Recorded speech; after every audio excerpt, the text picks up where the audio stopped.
tá?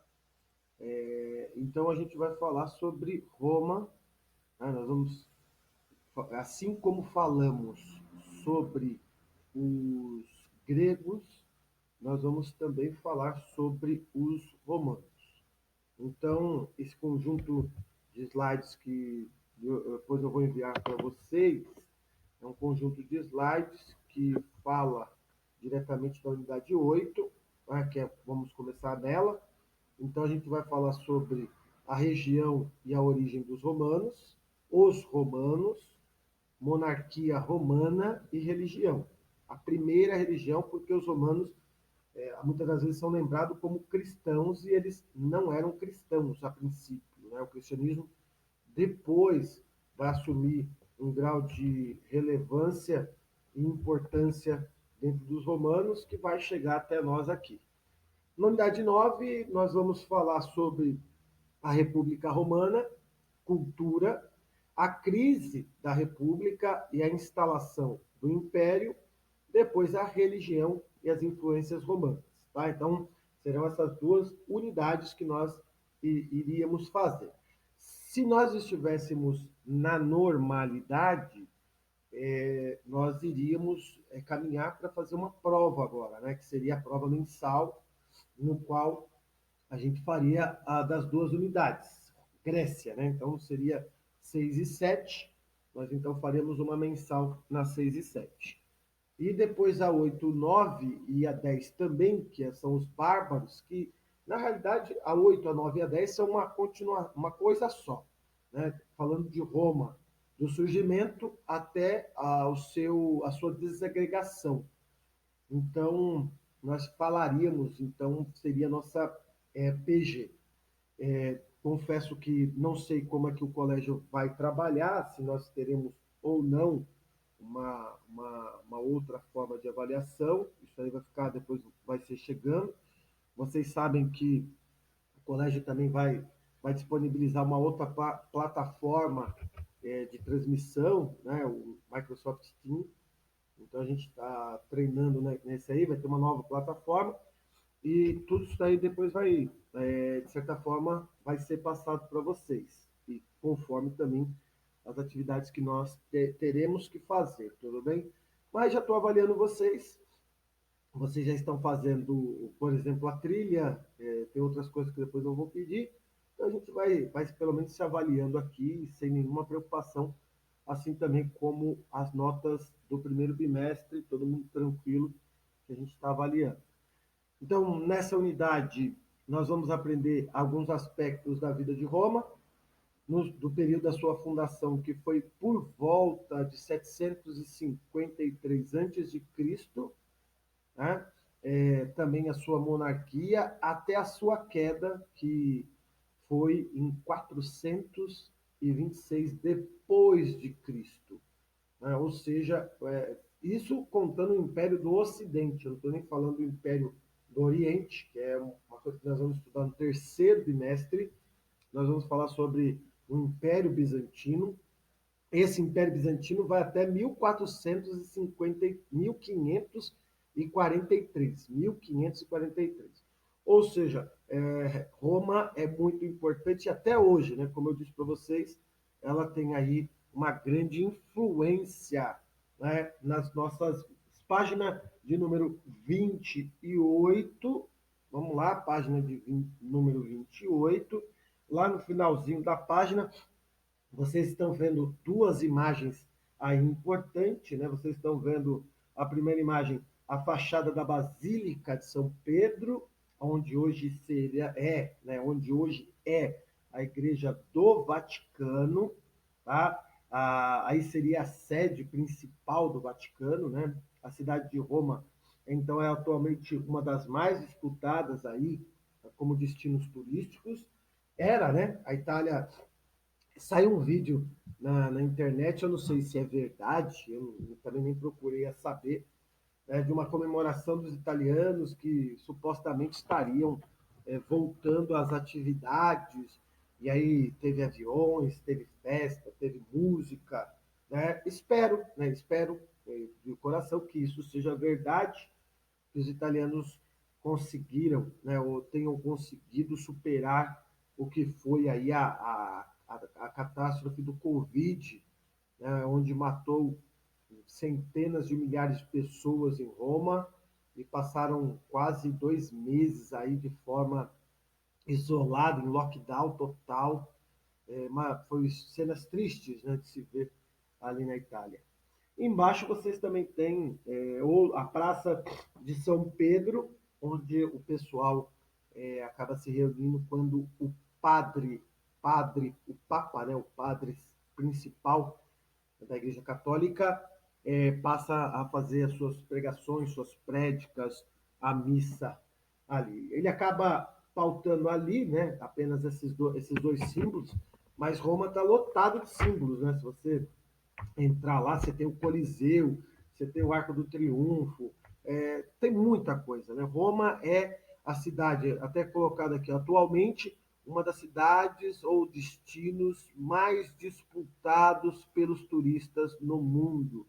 Né? Todo mundo que vai à Europa, né? Grande parte dos que vão à Europa passam pela Itália, né?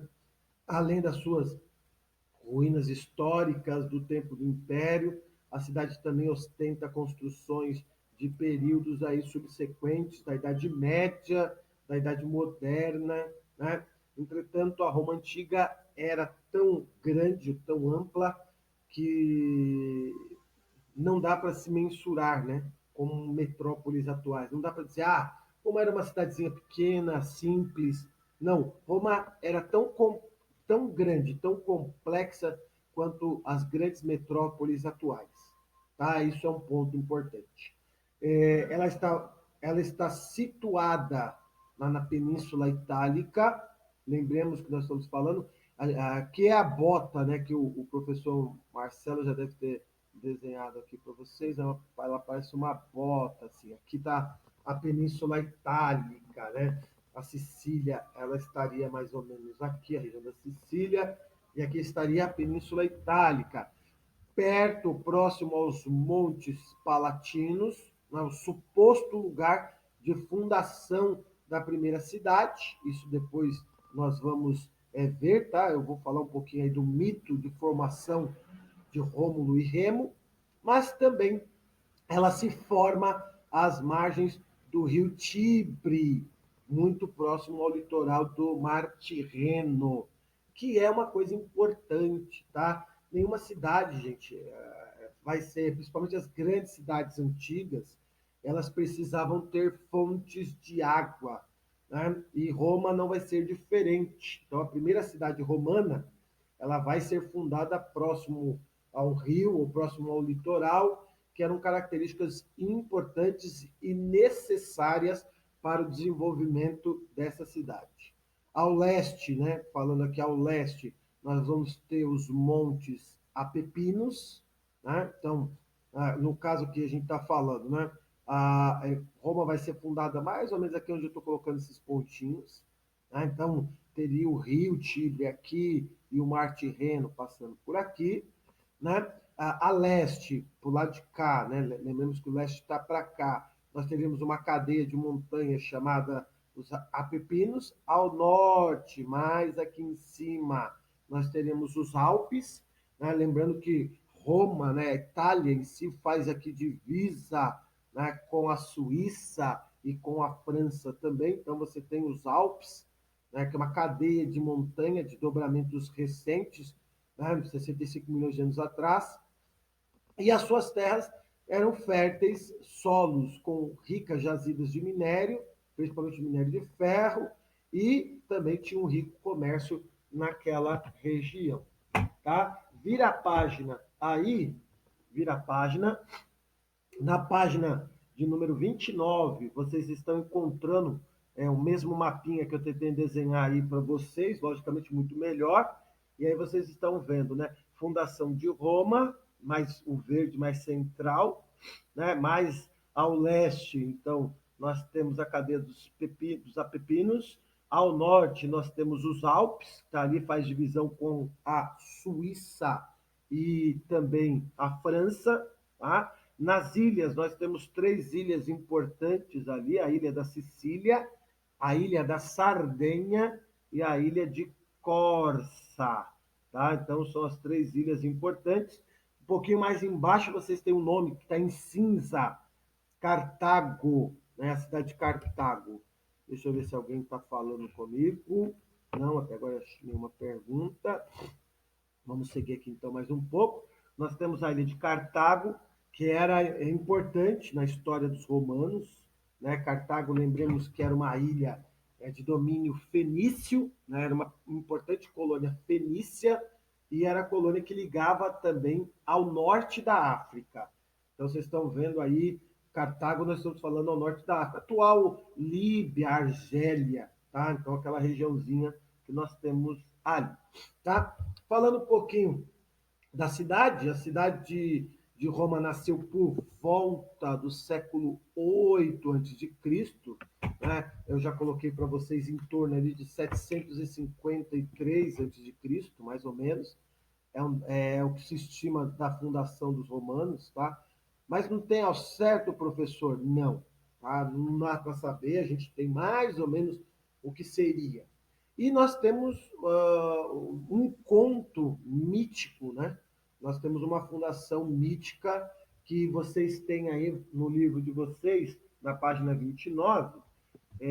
A página basicamente 29 toda, ela é o conto mítico. Depois vocês leiam aí o conto mítico na página. Eu fiz um resumo dele aqui, vou falar agora para vocês.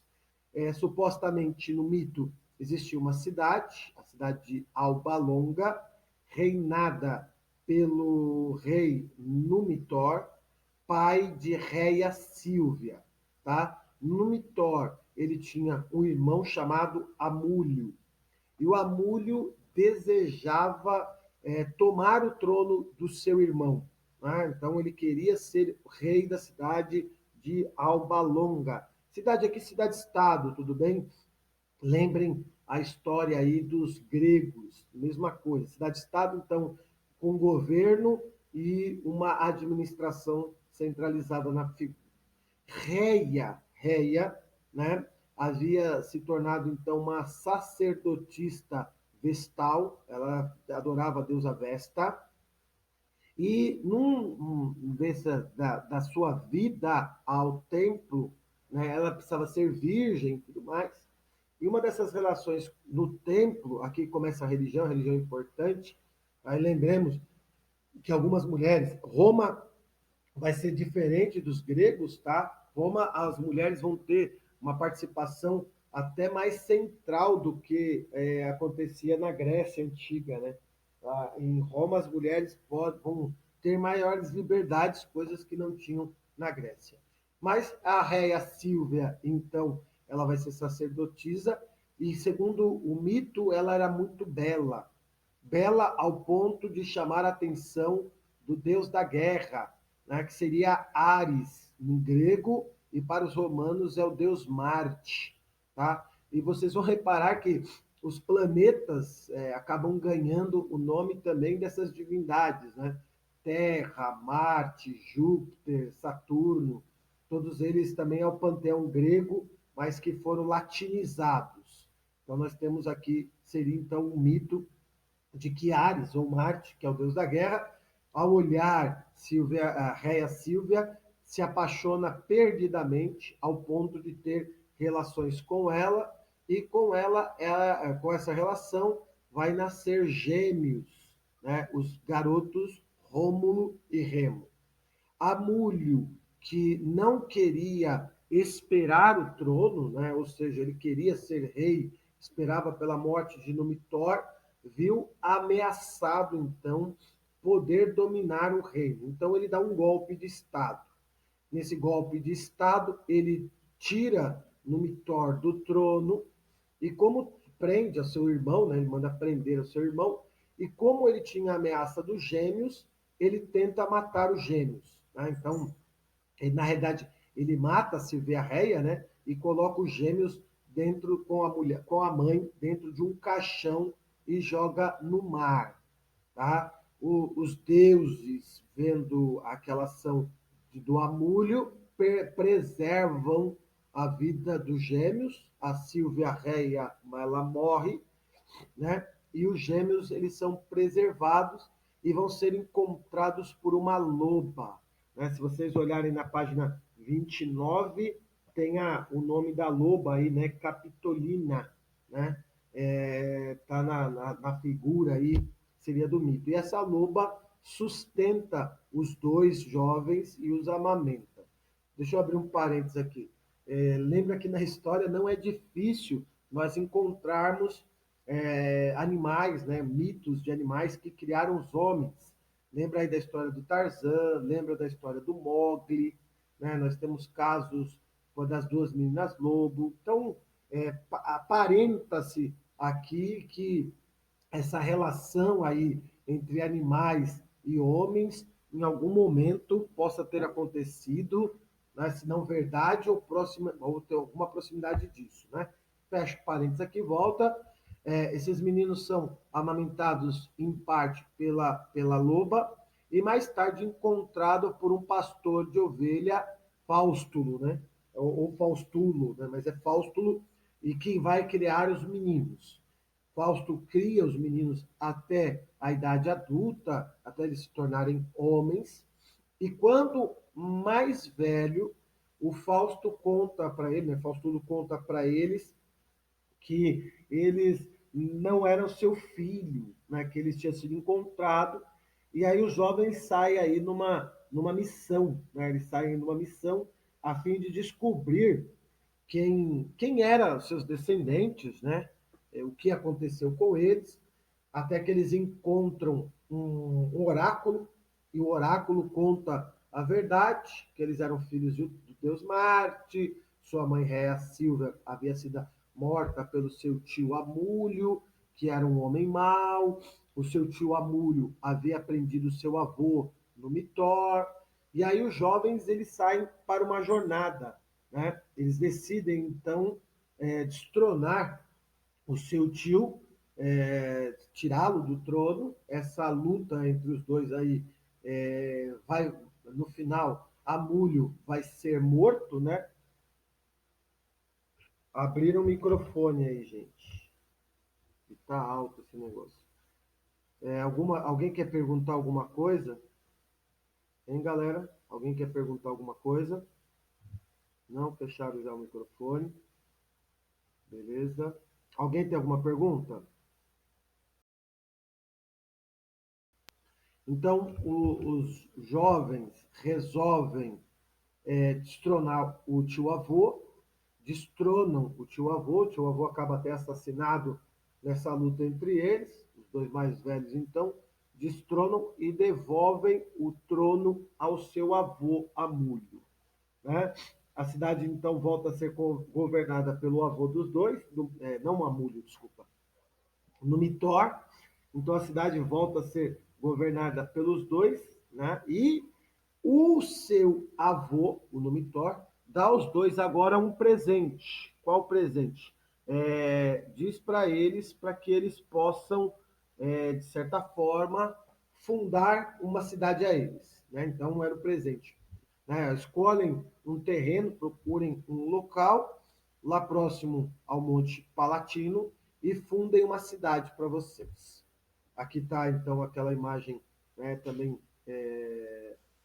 aqui fazendo referência ao que eu disse para vocês. Vamos seguir um pouquinho mais na história. Né? O que acontece aqui? Os dois, então, ao buscar fundar essa cidade, né, que seria a cidade de Roma aqui, ó, tá vendo? A cidade de Roma está bem nesse pedacinho aqui. Ao fundar essa cidade, os dois, eles vão ter um problema. Né? Os dois vão entrar em um conflito, haverá uma crise entre os dois, porque os dois vão dizer assim, se deveria fundar ou não. Aí jogam a sorte, isso está no penúltimo parágrafo da página 29, eles jogam a sorte, né, que era muito comum naquele tempo, né, se lançar a sorte para ver se os deuses direcionariam ou não o local. E aí, no jogar a sorte, Rômulo ganha e Remo então se sente contrariado. Né? E aí os dois acabam brigando. E nessa briga, um irmão mata o outro. Né? Então, o Rômulo mata Remo. E o Remo acaba morrendo nessa história. E Rômulo, então, funda a cidade de Roma, né? As bases do que viria a ser a cidade de Roma. E a lenda ainda conta que para povoar, eles vão depois roubar as mulheres dos Sabinos. Depois a gente vai falar um pouco mais sobre isso daqui. Os Sabinos estão bem aqui do lado aqui. Mas então o mito de fundação de Roma se dá a partir disso, né? Da briga entre os dois irmãos, Rômulo e Remo. Remo morre e Rômulo então funda a cidade que vai receber o seu nome, Roma. Né? Roma era um parafraseado aí de Remo, de Rômulo, perdão. Deu para entender, né? Acho que todo mundo entendeu aí. Só acompanhe comigo o último parágrafo da 29. Vou ler aqui o parágrafo para vocês. Entretanto, daqui a pouco eu leio esse parágrafo. Vamos seguir um pouquinho mais aqui. Né? Bom, melhor que. Vamos lá. Até onde o mito é verdade, gente? Acho que vamos pensar até aqui. A gente não sabe. Na realidade, a gente não tem nem ideia se realmente Rômulo e Remo existiram. É uma pergunta que ela precisa ser feita. Eles existiram? Nós não sabemos. Alguém precisou fundar a cidade. Especificamente precisava ser uma pessoa? Não, não necessariamente. Segundo, o mito vai exaltar o fundador. Então, isso é importante. Então, as pessoas que fundaram Roma, criar o mito era uma forma de você expressar a importância de quem funda Roma. E aí, quem funda Roma, nós temos os primeiros povos que chegam à região. Entre eles, nós vamos ter os sabinos, que eu vou falar depois um pouquinho sobre eles para vocês, os latinos, né, que são os povos que vão ocupando, fora os outros que já ocupavam essa região há muito tempo atrás. O que é importante aqui se dizer? O mito, então, reforça a dominância de um povo sobre o restante. Tudo bem? Aí ele conta a história, por exemplo, dessa guerra contra os sabinos, que é o último parágrafo aqui. Eu vou ler os dois últimos só para vocês terem uma ideia aqui do que é o mito. Recebido o sinal, Rômulo então começa a demarcar o topo do Monte Palatino. Remo, contrariado, acabou brigando e sendo morto pelo irmão. As bases do que viria a ser a grandiosa cidade de Roma haviam sido lançadas. A lenda conta ainda que para povoar de mulheres a cidade, foi organizada e oferecida uma festa aos povos vizinhos, os sabinos, e na ocasião suas mulheres foram raptadas pelos romanos. Entretanto, em vez de guerrear entre si, que seria o esperado, sabinos e romanos, na verdade, eram descendentes dos latinos e uniram-se e tornaram-se os primeiros governantes de Roma. Não se sabe o quanto da lenda é verdade, mas pesquisas arqueológicas indicam que em meados do século VIII já haviam algumas habitações e algumas construções que parecem ter sido uma pequena muralha na região do Monte Palatino. Então, assim, é muito claro para nós que esse mito nada mais é para reforçar os primeiros povos que habitaram ali. Lembremos dos helenos, tudo bem? Os helenos eram divididos entre aqueus, dórios, jônios e eólios, tudo bem? Não vai ser diferente na Península Itálica, né? Os chamados italiotas, né, como era dado o nome, italiotas, também vão ser divididos por três povos que ocupavam a região. Quem eram esses três povos? Os latinos, os sabinos e, por último, os etruscos. Então, esses três povos aqui, estima-se que eles chegaram e começaram a fundar. Né? Provavelmente, muito primeiro foram os latinos, Depois chegaram os sabinos e, por último, os etruscos. E os etruscos, então, dominaram a região. O que nos importa é que o mito nasce a partir desses caras que querem se reafirmar como donos da região. Tudo bem? É isso que você precisa entender. Se o mito é verdade ou não, a gente não sabe dizer, não se tem, mas se tem que mais ou menos do mito, alguns já estavam ocupando a região, e para dizer que eles eram os verdadeiros herdeiros dessa região, o mito necessitou ser contado então. Vira para a página 30, né? Na página 30 nós temos lá os parágrafos. Localizado na parte central da Itália, Roma cresce em meio a terras férteis e se beneficiou da existência de minas e do comércio, como eu já citei. A cidade desenvolveu as margens do rio Tibre, muito próximo ao litoral. Apesar disso, a cidade era constantemente afetada pelas águas do rio com a enchente. Da união, então, de algumas poucas famílias, Roma entrou em uma dinâmica expansionista. Em primeiro lugar, os romanos se impuseram aos vizinhos. Nos 2 últimos séculos da era cristã, Roma estendeu seu domínio por uma vasta região que depois a gente o verá. Tudo bem? Deixa eu voltar aqui rapidinho. Alguma pergunta? Tá? 8h37, alguma pergunta, gente? Dúvidas? Tem alguém na sala comigo? Vocês me acompanham? Alô, alô, alô, alguém comigo? Já está todo mundo tomando café.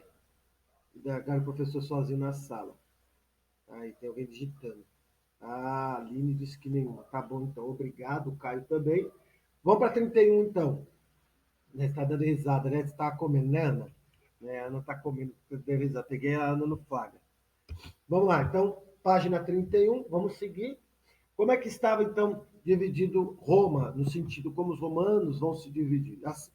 E assim, é muito semelhante aos gregos, tá? Alguém vai falar, professor, nós estamos falando da história dos romanos, mas os gregos foram muito semelhantes. Isso se deu de forma geral. Os povos da antiguidade, né, principalmente gregos e romanos, eles têm uma proximidade até mesmo no estabelecimento disso que eu disse para vocês, né, da formação da sociedade, né, dos grupos que vão se estabelecer como os líderes e tudo mais.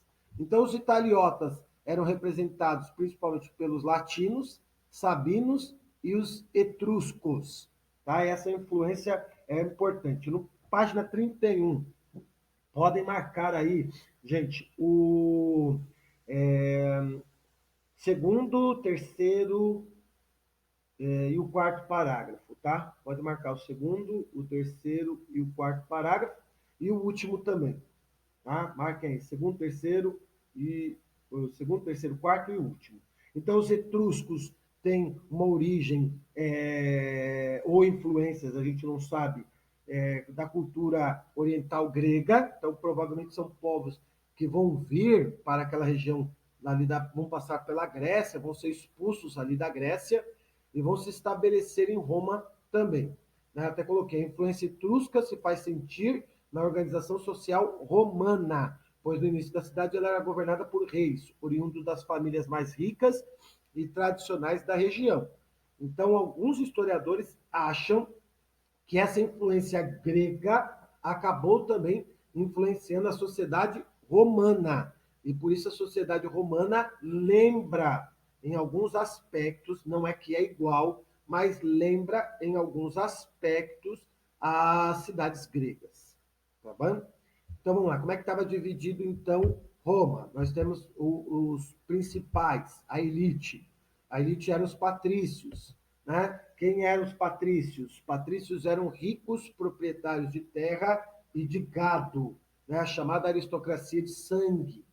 Aqueles que se davam então o título de herdeiros de Rômulo, tá? Então os patrícios se diziam herdeiros de Rômulo. E por isso que é importante o mito, tá? Então o mito reafirma a posse, né? Reafirma o direito aqui. Depois nós temos os plebeus, né? Que é o último parágrafo que vocês marcaram. Quem eram os plebeus? Os plebeus eram os agricultores e artesãos.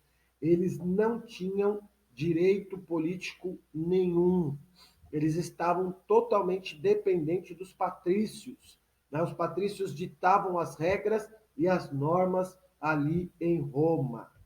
Nós temos também os clientes, vocês marcaram. Aqui a relação é um pouco diferente. Alguém pode perguntar, mas professor, esse nome para mim não é estranho, né? Quando alguém compra uma roupa, quando alguém compra alguma coisa, ele é um cliente. O que tem a ver esse cliente, então? Ele tem a ver e é a ver importante. Essa galera, né, os clientes, eles mantinham uma forma de troca de relação com os patrícios. Tá? Então, quem eram os clientes? Pobres, escravos libertos, estrangeiros, filhos ilegítimos, que, como está no livro de vocês aí, não tinham propriedade ou riqueza, não contavam com direitos políticos e foram denominados assim pela ligação com os patrícios. Ou seja, eles serviam diretamente aos patrícios em troca de algum benefício. Tá? Então, por serem pobres, escravos, sem terra, sem nada, eles se aproximavam dos patrícios, né? Obedeciam aos patrícios, e os patrícios, em troca disso, lhe davam alguma forma de benefício para eles. Por isso a ideia de clientelismo, né? Essa troca entre um e o outro aí.